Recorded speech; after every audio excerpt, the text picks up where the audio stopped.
오늘은 추수감사절 예배로 드리면서 사랑하는 서연이와 서아와 서훈이가 유아 세례를 받는 날이기도 합니다. 하나님께서 주신 1년 동안 열심히 살아온 성도 여러분을 축복합니다. 추수감사절을 우리 교회들이 왜 지키는지에 대해서는 매년 여러분들에게 전했기 때문에 오늘은 풍성한 추수를 하나님께 드리는 초실절과 77절에 관해 전하고자 합니다. 이스라엘에는 7대 절기가 있습니다. 6월절과 무교절, 초실절, 77절, 나팔절, 대속죄일, 초막절이 있습니다. 우리는 초실절을 부활절이다 라고 말을 합니다. 그리고 77절을 오순절, 성림 강림절이다 라고 말하고 있어요. 나팔절을 그날 예수님이 재림하실 것이다 이렇게 보고 있습니다. 6월절은 무교절 전날인 니산월 1월 14일 하루를 말하는 것입니다. 그러니까 성경에 니산월 그러면 6월절이구나 이렇게 생각을 하시면 된단 말이죠. 6월절은 14일 하루예요. 15일부터 21일까지 무교절입니다. 그러니까 무교절 안에 6월절이 있는 것이 아니라 말이죠. 6월절이 있고 그 다음 날부터 무교절이에요. 그래서 무교절 일주일 동안에 안식일이 들어갈 거잖아요. 그렇죠? 그 안식일 다음 날이 초실절입니다. 그러니까 그 안에 무교절 기간 안에 세 절기가 들어가 있는 거예요. 6월절과 무교절과 초실절이 들어가 있습니다. 절기는 예수님의 사역과 밀접한 관계가 있기 때문에 절기를 아는 것은 아주 중요합니다. 예수님께서는 게네사렛 평야에서 가장 많은 사역을 하셨어요. 이스라엘에서 그런데 가장 먼저 곡식이 있는 곳이 바로 게네사렛 평야입니다. 우리가 이제 제주도에서부터 과일이 이렇게 익어서 올라오잖아요. 그렇죠? 그걸 생각하시면 되는 거예요. 게네사렛 평야는 굉장히 비옥한 땅입니다. 그리고 따뜻한 땅이에요.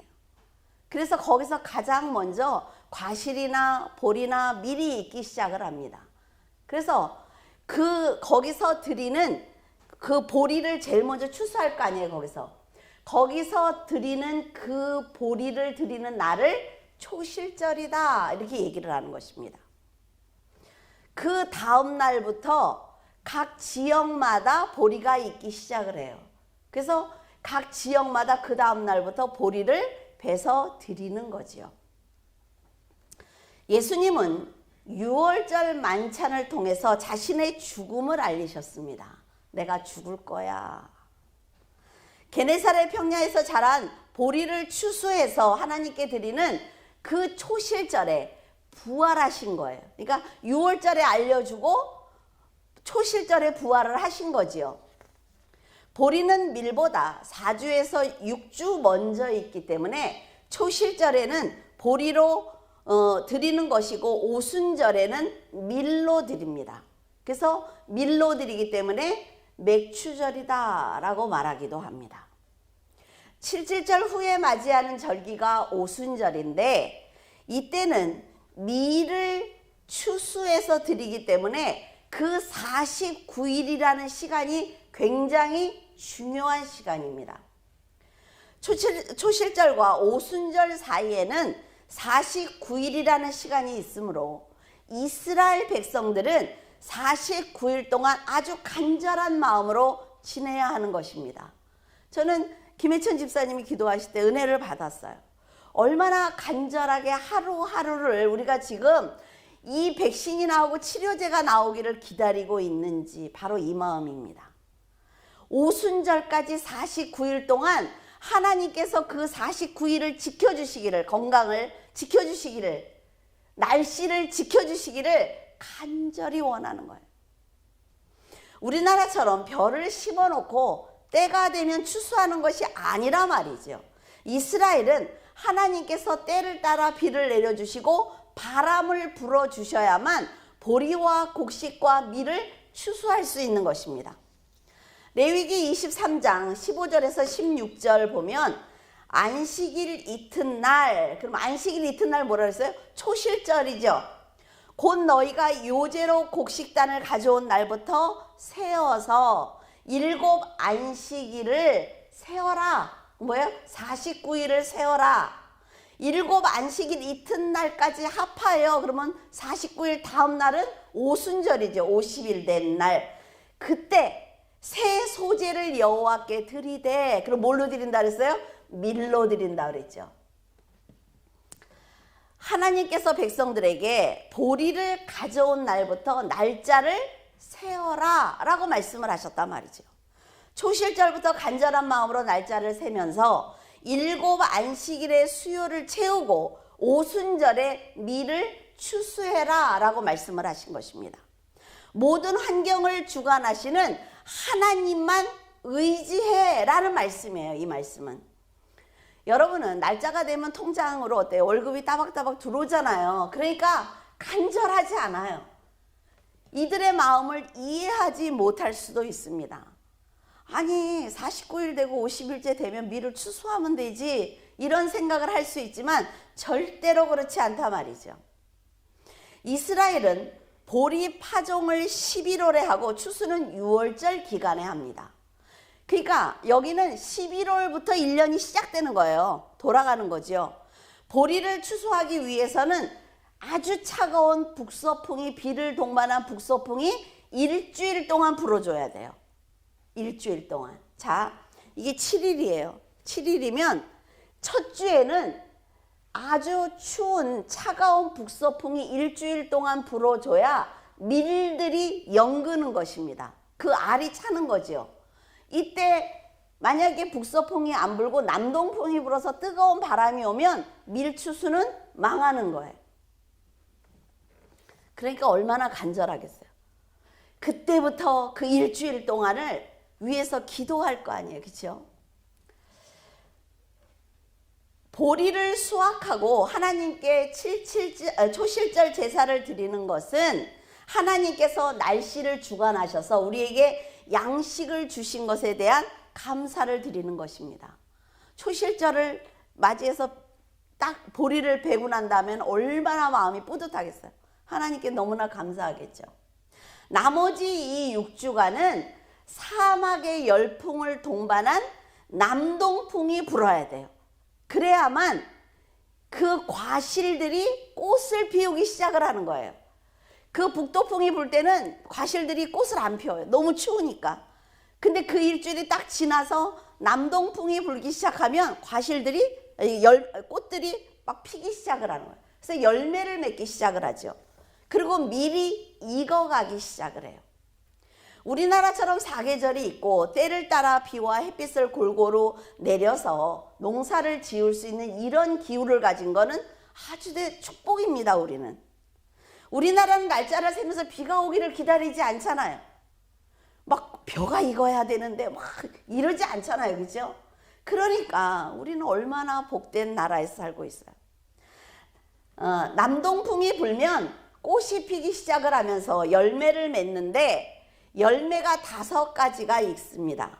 포도와 무화과와 올리브와 석류와 대추, 야자까지 과일이 맺기 시작을 합니다.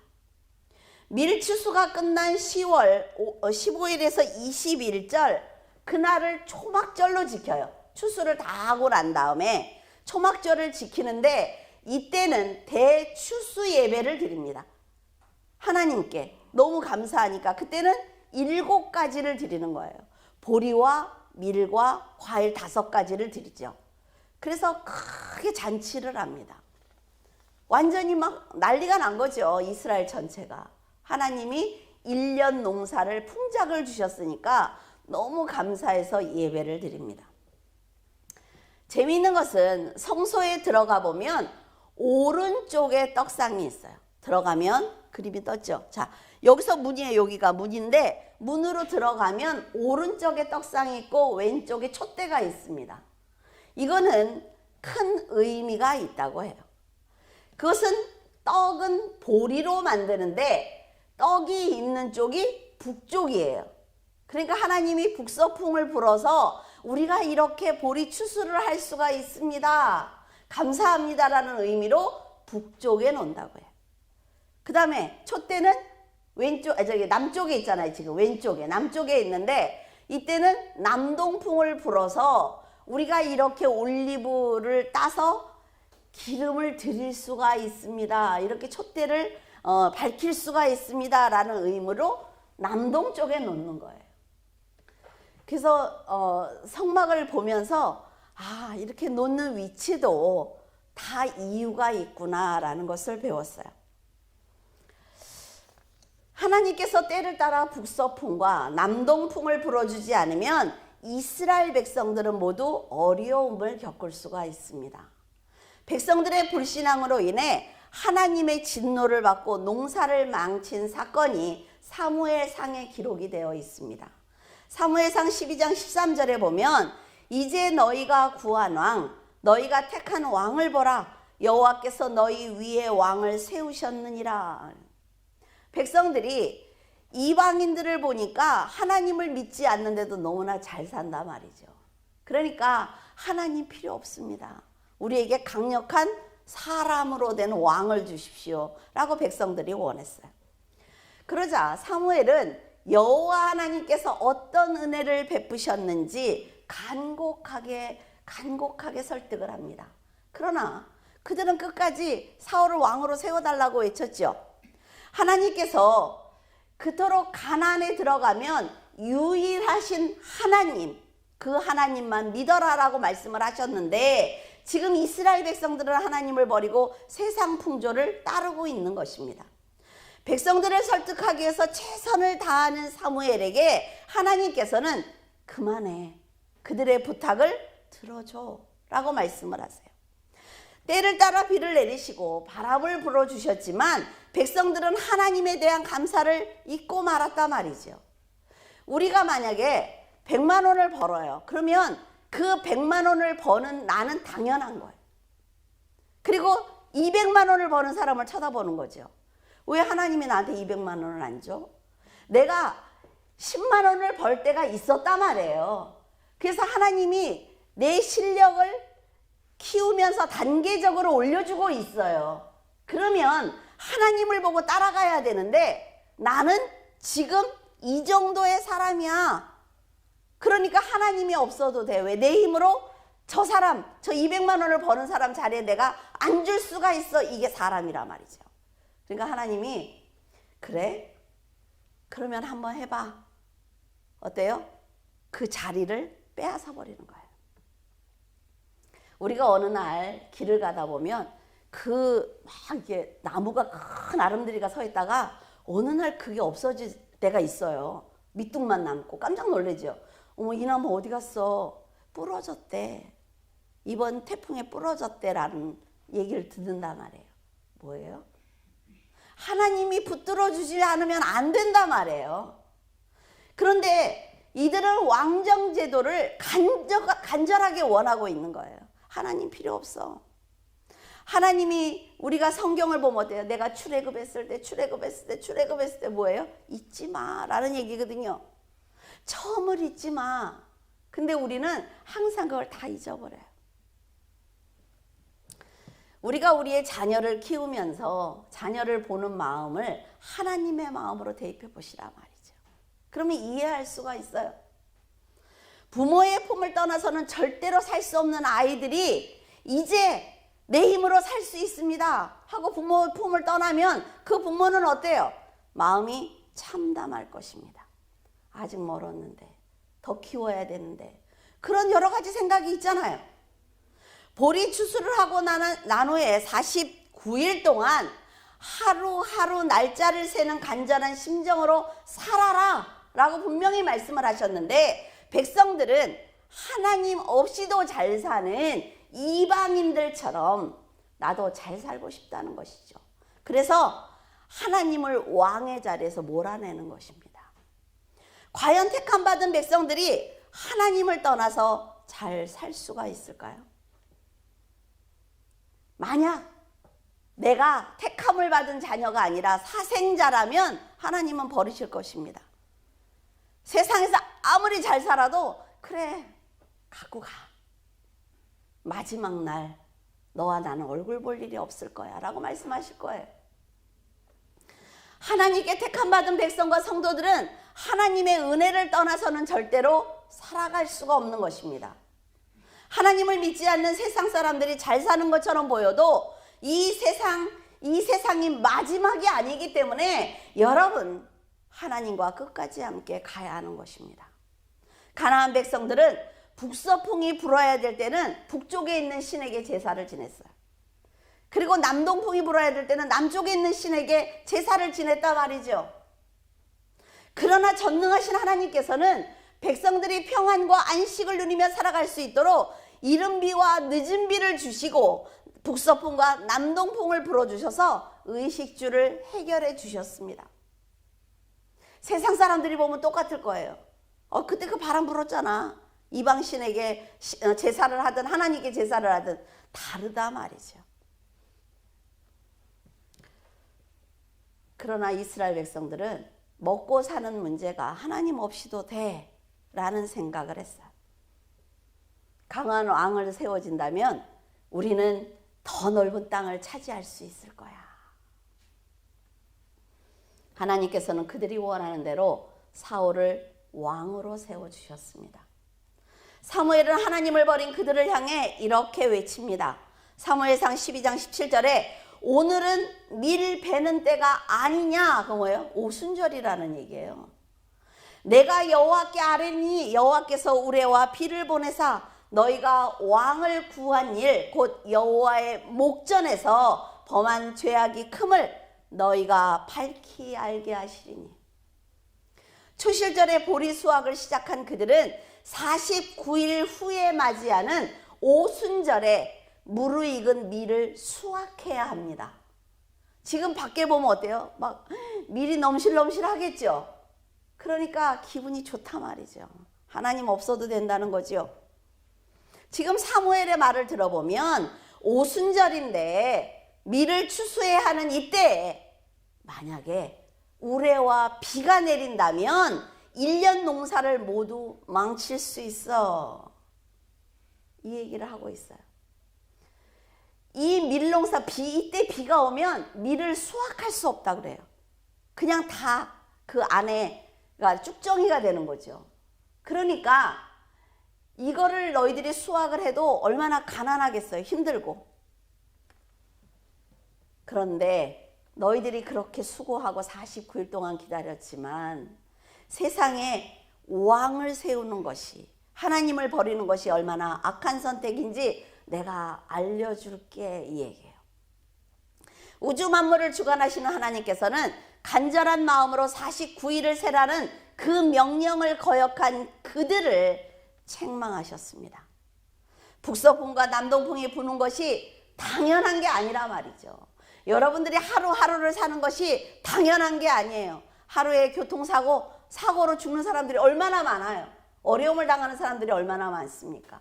우리가 오늘 하루를 생명을 가지고 사는 것이 당연한 게 아니라 말이죠. 하나님께서 때를 따라 그들을 위해서 역사하고 계시는 것처럼 우리를 위해서 역사하시기 때문에 우리가 여기 나와서 예배를 드릴 수가 있는 거예요.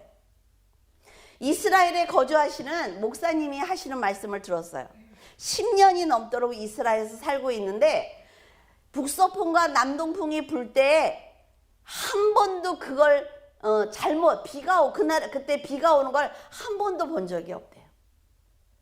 이거는 기적입니다. 그 49일이 그들에게는 굉장히 중요한 날이잖아요. 근데 하나님이 그때 비를 내리신 걸 한 번도 경험한 적이 없다라고 얘기를 하더라고요. 사무엘상 12장 18절에서 19절에 이에 사무엘이 여호와께 아뢰매 여호와께서 그날에 우레와 비를 보내시니 모든 백성이 여호와와 사무엘을 크게 두려워하니라. 이들이 뭐라 그러냐면 사무엘에게 당신의 종들을 위하여 당신의 하나님 여호와께 기도하라고 해요.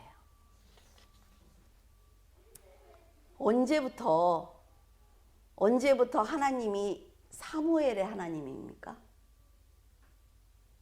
언제부터 이스라엘 백성의 하나님이 아니에요? 7주 가운데 한 주만 비를 동반한 북서풍이 불고 나머지 6주 동안 비가 오면 절대로 안 되는데 크게 진노하신 하나님께서 내가 왕이야 라는 것을 보여주기 위해서 우레와 비를 내리신 것입니다. 밀을 추수해야 하는 마지막 주에 비가 오면 밀을 수확하지 못할 수 있단 말이죠. 이때 비가 오면 과일 농사까지 다 망치는 거예요. 과일이 다 떨어지지 않습니까? 우리 이번에 봤잖아요.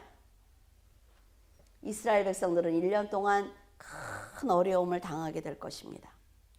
지금까지 자기에게 양식을 주신 분이 하나님이라는 것을 잊고 하나님 없이 살 수 있다는 교만함이 그들로 하여금 1년 농사를 망치게 한 것입니다. 하나님께서 차근차근 올리실 때 얼마나 많은 시간이 걸립니까? 우리에게 고난도 주시고 연단도 하시고 축복도 하고 행복한 일도 만들어서 계속 이렇게 성장시켜요. 하나님이. 내가 너를 붙들고 있어. 느끼지? 내가 너와 함께하고 있는 거 느끼지? 하시면서 계속 그 수많은 시간을 키워내신단 말이죠. 그래서 내가 40이 되고 50이 돼요. 그래서 어느 정도 하나님을 안단 말이죠. 그럼 어때요? 환경도 자리를 잡게 된단 말이죠. 그때 하나님은 필요 없어. 나는 내가 노력해서 이 정도로 살아냈어. 내 자녀들도 잘 되고 나는 이 정도의 재산을 가지고 있어. 하나님 필요 없어. 그때 어때요? 내가 오늘 너의 생명을 거두면 그것이 누구의 것이 되겠느냐. 이게 하나님의 방법이에요. 이게 하나님의 방법이라고요. 오래 살게 해달라고 기도할 필요 없단 말이죠. 하나님이 나를 이 땅에서 쓰실 수 있는 그런 도구를 드리면 돼요. 그러면 하나님이 지금 얘를 데려가면 안 되지. 하나님이 이렇게 생각하시도록 만들어야 된다는 거예요. 왜 사람들은 꼭 당해봐야만 알아요? 빼앗겨 봐야만 그것이 소중한지 아냐는 거죠. 여러분, 지금 가지고 있을 때, 지금 내가 이 자리에 있을 때 이 모든 것이 하나님의 은혜라는 것을 알면 하나님께서 지켜주신다는 거예요. 세상 사람들이 편하게 사는 것과는 전혀 다른 모습입니다. 왜? 영적으로 충만하니까. 어이없게도 백성들은 사무엘에게 당신의 하나님 여호와께 기도를 해서 우리가 죽지 않게 해달라고 부르짖고 있습니다. 여러분, 언제부터 자기들이 기도 안 하고 사무엘에 해야 자기들이 살았어요? 하나님께서는 너희들이 여호와를 잊어버리고 다른 신을 따르면 반드시 멸망할 것이다 라고 알려주셨단 말이죠. 하나님의 은혜는 우리의 죄가 주홍과 같이 붉을지라도 정말로 희게 만들어 주신단 말이에요. 눈과 같이. 우리의 죄가 진홍같이 붉어도 양털처럼 희게 만들어 주시는 분이 하나님이에요. 기억하지 않겠대요. 우리들의 죄를. 네가 내 앞에 오기만 하면 나는 너의 죄를 기억하지 않을 거야. 이게 하나님이에요. 말씀에 순종하는 자녀에게 땅의 아름다운 소산을 먹게 하시며 의의 성읍과 신실한 고을로 만들어 주셔서 정의와 공의로 구속하시고 전능하시고 그런 하나님이 바로 우리의 아버지인 것입니다. 아쉬울 때만 하나님을 부르는 그런 분이 아니란 말이에요. 이렇게 위대한 창조주를 버리고 죄로 인해 도저히 구원할 수 없는 사울 왕과 같은 사람을 의지한다는 것은 결국 자신도 사망에 떨어지는 것입니다. 순종하는 자는 보리를 풍성하게 수확하는 초실절뿐만이 아니라 49일을 마치는 오순절 날 밀을 풍성하게 풍작을 이루며 거두어 드릴 것입니다. 신명기 16장 9절에서 10절 7주를 셀지니 49일이죠. 곡식의 낫을 대는 첫날부터 이게 뭐예요? 초실절이죠. 7주를 세어 내 하나님 여호와 앞에 77절을 드리되 내 하나님 여호와께서 내게 복을 주신 대로 내 힘을 헤아려 자원하는 예물을 드리고. 자, 이제부터 여러분에게 헌금에 대해서 말씀을 드리고자 합니다. 우리 교회는 제가 헌금을 하세요, 뭐 어쩌세요 안 해도 너무나 잘하시는 분들이에요. 우리는 또 개중의 목사님들은 11조를 하라는 말이 성경에 있어? 라고 말하시는 분이 있어요. 있습니다. 율법이 정해지기 전에 아브라함이 11조를 드렸어요. 야곱이 11조를 드리겠다고 서약을 합니다. 왜? 그들의 삶이라 말이죠. 우리가 11조를 드렸다고 해서 10분의 9는 내 거야가 아니에요. 자, 뭐가 없어요. 무슨 이렇게 비유를 하고 싶은데 맨날 이 컵밖에 없어가지고. 자, 10개죠. 손가락이 있네요. 이렇게 좋아요. 자, 이게 10개예요. 하나님께 하나를 드렸어요. 그렇다 그래서 이게 안 붙어 있습니까? 우리에게? 지금 여기에 하나님이 주신 10개 중에 1개를 드렸는데 9개도 하나님 거라는 거예요. 그래서 이 9개를 가지고 세상에서 막 살면 안 되는 것입니다. 하나님이 나에게 맡겨주신 그 10을 가지고 내가 하나님께 10분의 1을 11조를 드렸지만 나에게 남은 9개도 떡덩이가 거룩하다라고 말씀하시잖아요. 내가 하나님께 하나를 드려도 나머지 것도 다 거룩한 거란 말이에요. 내 것이 아니라는 거죠. 그런데 하나님이 원하시는 것이 있어요. 강제로 그 헌금 봉투를 13개, 15개를 만들어 놓고 성도들에게 강제로 봉투에 구멍을 뚫어서 10,000원짜리 했는지 50,000원짜리 했는지 보는 그것으로 아니요. 그건 헌금이 아닙니다. 그건 헌금이 아니에요. 하나님께서 원하시는 것은 뭐냐면 자원하는 예물입니다. 내가 11조 하기 싫으면 안 해도 된단 말이죠. 상관없어요.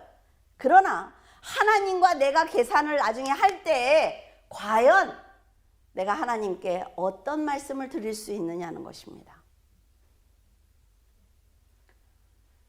하나님 앞에 하나님이 나에게 주신 모든 것들이 하나님 것이라는 것을 알고 하나님 10의 1을 드리지만 나머지 것도 하나님 것으로 알고 제가 잘 쓰겠습니다.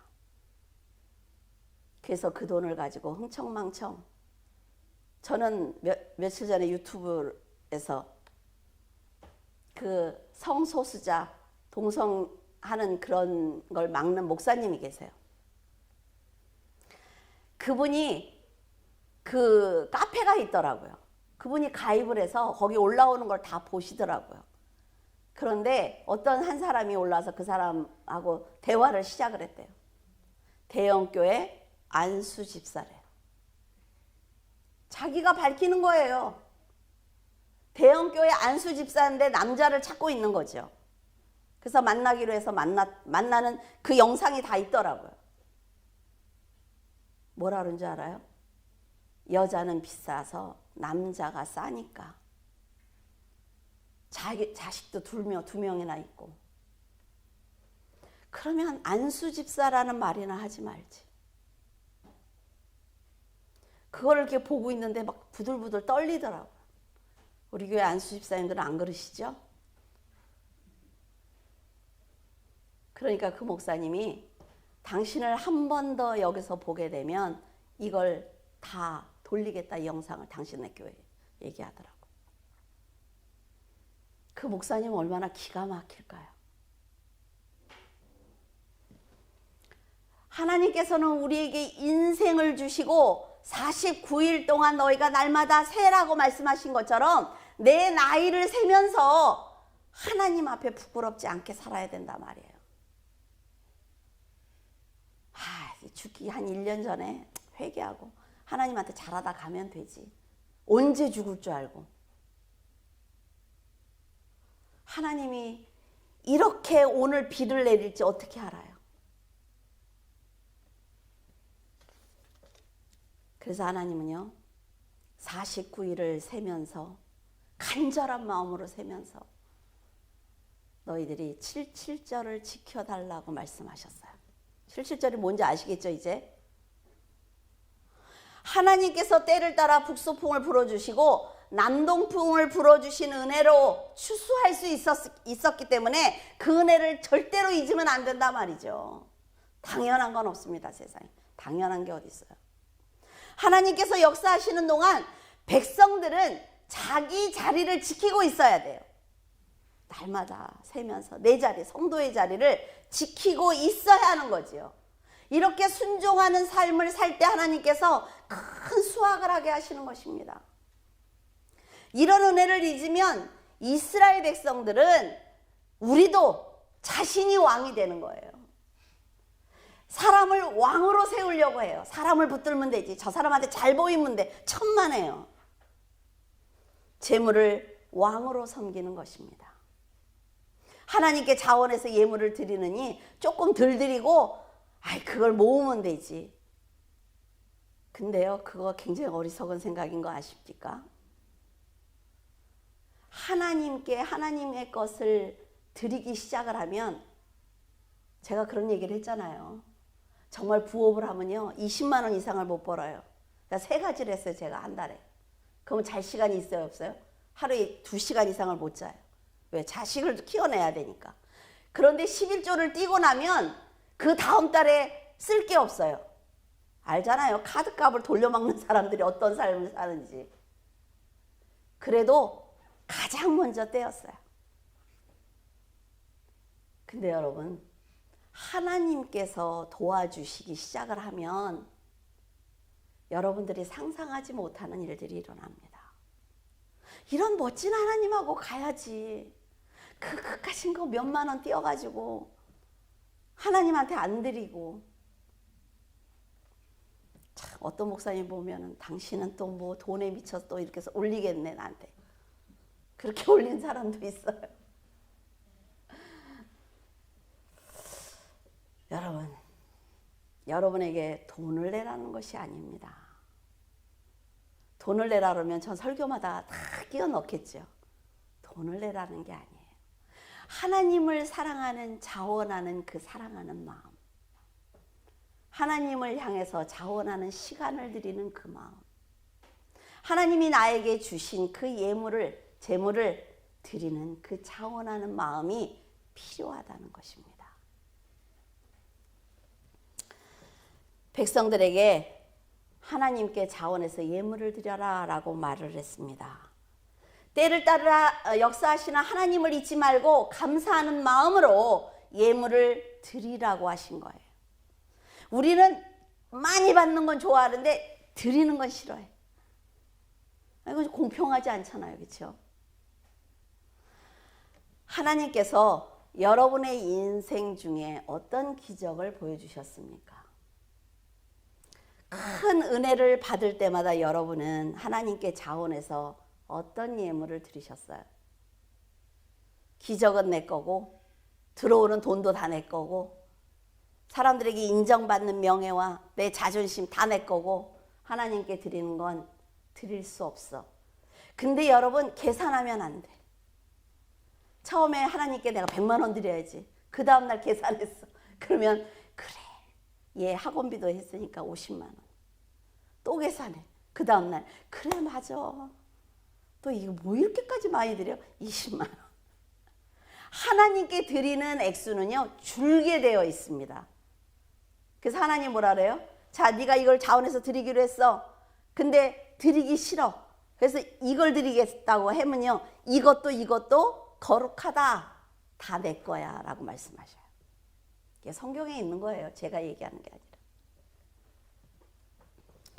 지금 누리고 있는 것을 당연한 것으로 여긴다면 하나님께서 우레와 비를 내리셔서 깨닫게 하실 것입니다. 자원하는 믿음으로 하나님의 것을 하나님의 것으로 인정을 하고 예물을 드린다면 하나님께서는 모든 절기마다 그들이 생각하지 못한 넘치는 풍성한 수확을 주실 것입니다. 살아서 역사하시는 하나님을 알게 하실 것이고 부끄럽지 않은 인생이 되게 하실 것입니다. 저는 그게 가장 두려운 사람이에요. 부끄러운 인생이 될까 봐. 하나님한테 기도할 때 저는 이걸 잊지 않습니다. 하나님께서 세워주신 그 자리에서 하나님의 계명과 규례를 따르며 온전히 즐거워하는 축복된 인생을 성도들은 살아야 한단 말이죠. 자, 복습할까요? 니산월 1월 14일 뭐예요? 1월 14일 뭐예요? 유월절. 1월 15일부터 21일까지 무교절. 그 일주일 중간에 안식일이 있는 그 다음 날 초실절. 어때요? 별거 아니죠? 이렇게 하니까는 뭐 성경이 무슨 초실절 뭐 이렇게 읽을 수 있어요. 그렇죠? 그 전에는 이거 뭐라는 거야 도대체. 그래서 성경에 나오는 니산월이 나오면 무교절 기간이구나. 그래서 이때 느헤미야가 그 괴로워했던 그때가 유월절 기간이었구나. 그러니까 얼마나 돌아가고 싶을까 자기 나라에. 이렇게 생각하시면 된단 말이에요. 아시죠? 여러분, 하나님의 은혜를 갚고 살기를 바랍니다. 그러면 하나님이 뭐라 그래요? 잘했다 칭찬하실 것입니다. 기도하겠습니다. 살아서 역사하신 하나님, 은혜를 감사를 드립니다. 하나님께서 세워주신 그 절기를 저희들이 따라가 보고자 합니다. 아버지 하나님께서는 그 절기마다 역사하셨고 그 절기마다 사건을 일으키셨습니다. 이제 성도들이 성경을 많이 읽어 절기를 가르쳐도 하나님 아버지 재미있게 들을 때가 됐습니다. 아버지 하나님께서 귀한 성도들을 축복하여 주시옵시고 아버지의 절기를 따라 달려가면서 우리 주 예수 그리스도께서 언제 오실 것인지 그리고 마지막 때는 어떻게 될 것인지 우리가 절기를 통해서 배우고자 합니다. 하나님, 성도들에게 이 어려운 세상에서 피할 길을 허락하시니 감사를 드립니다. 저희들 최선을 다해서 하나님 나라에서 정한 법을 따를 것입니다. 그러나 하나님 아버지 저희들이 하나님을 향해 마음껏 소리치고 찬양할 수 있는 시간을 허락해 주시옵소서. 그래서 주님의 길을 따라가게 하시고 저희들도 그들이 양강나팔을 부른 것처럼 저희들도 마음껏 찬양하고 하나님 아버지 주님의 이름을 부를 수 있도록 도와주시옵소서. 아버지 하나님 이 나라 이 땅 그리고 전 세계에 있는 아버지 하나님 사람들을 불쌍히 여겨주셔서 하나님 치료제를 허락해 주시옵소서. 하나님 아버지 이제 코로나19를 두려워하지 않는 그런 하나님 아버지 이 나라 이 땅 전 세계의 사람들이 되어서 일상으로 돌아갈 수 있도록 하나님 축복하여 주시옵소서.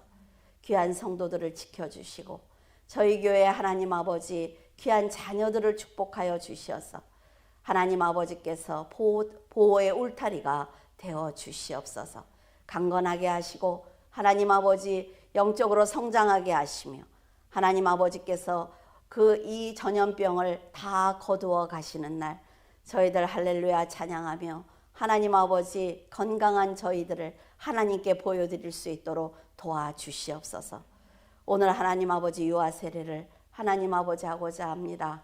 주님께서 귀한 자녀들을 축복하시고 그 가정을 하나님 아버지께서 축복하시며 하나님 아버지 안에서 얼마나 아름다운 인생을 살아갈 것인지 주님께서 알려주시옵소서. 주님께서 함께 하심을 감사하며 우리 주 예수 그리스도 이름으로 기도드립니다. 아멘.